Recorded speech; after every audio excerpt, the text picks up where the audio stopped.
What is a Gethsemane? And is there a place in the Bible that's called the Garden of Gethsemane? Well, let's take a look. The word Gethsemane is actually two Hebrew words put together. First, we have got, and then shemanim. So it's a got shemanim. Now, got is the word for press, and shemanim is the word, well, it's plural, for oils. So it's a press for oils, or an oil press. Now, more broadly speaking, it could refer to a place for the pressing of oils, like an olive press. And so this is what one looks like. This is a millstone that's used to crush olives. So the gat shemanim, well, they're often built inside caves. And the cave provides natural temperature control. And this one happens to be down in a cave. This one is located at Ben Gurion National Park in Israel. Now, what happens is that after the initial crushing of the olives by the millstone, the pulp is put into something like a burlap sack. You can see this here. And then it's placed underneath a heavy stone, or in this picture, a lever arm, that when weighted, provides continuous pressure that squeezes out the remaining oil from that pulp. Here you can see a millstone from Capernaum. It's the city on the Sea of Galilee that Jesus made his headquarters for his ministry. And here's the place where they press the oils out of the burlap-type sacks.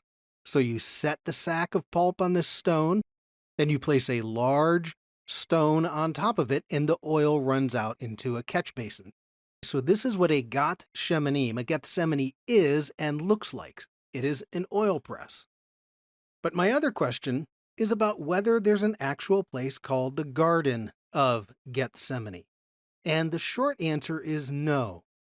The Bible never puts those two words together. So let's take a quick look. Matthew says there was a place called Gethsemane. Mark says the same thing. He says there's a place called Gethsemane, but neither of them mention a garden with it. Luke simply says that they went to a place, a topos. It means a specific geographical area. And then we go to John, and it's in the book of John that we find mention of a garden. John mentions a garden multiple times, but he never uses the word Gethsemane. And by the way, John has a theological purpose for why he's emphasizing the garden. Now, we don't have time to get into that right now, but you can see in our longer lesson that's on the Gethsemane and the Passover, we have a discussion about a theological concept that's known as the last Adam. The first Adam failed in the garden. Jesus, who's the last Adam, he did not fail in the garden. And that is what John is getting at. So there's no place that is called the Garden of Gethsemane. That's basically us Christians, we're putting those two words together. So let's go look around on the ground in Israel, in Jerusalem, to see what's there.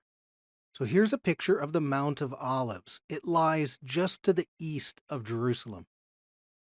And then if you turn around, here's a view of Jerusalem from the Mount of Olives. And there's a deep valley, it's called the Kidron Valley. It divides those two mountains, and John mentions in John 18:1 that they cross the Kidron Valley after the Last Supper.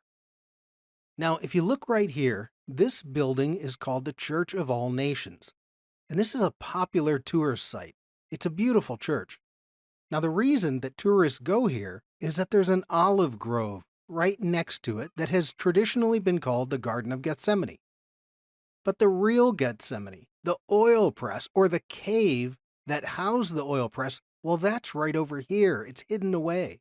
If you didn't know it was there, you could easily miss it.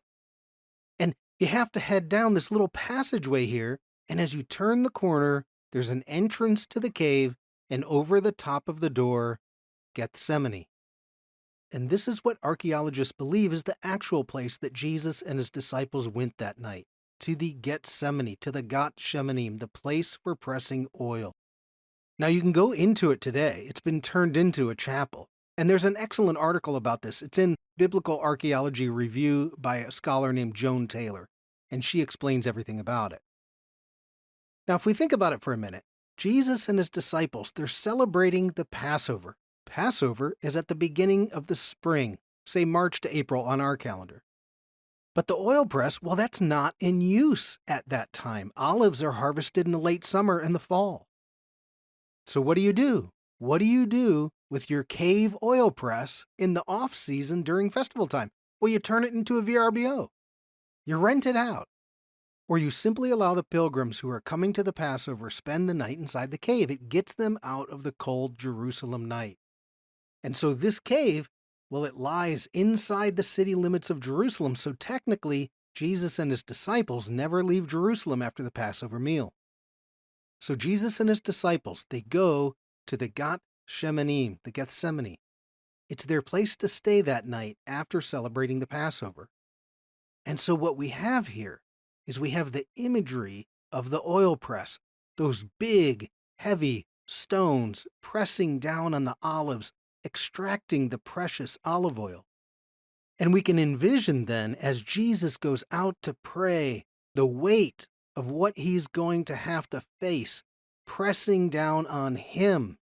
And his soul is overwhelmed with sorrow as he's now facing certain death. So when we understand what that Gethsemane is, we recognize the imagery that stands right next to Jesus that night as he's praying to his Father in heaven. Now, there's so much more going on here at the Gethsemane, so make sure you check out our extended lesson. It's part of our series on the biblical holidays. It's part of the Passover celebration. It's Passover night, a night for watching. And there's a number of other details associated with the Passover. It helps you understand what's going on, what's happening to Jesus that night at the Gethsemane, the Gethsemane.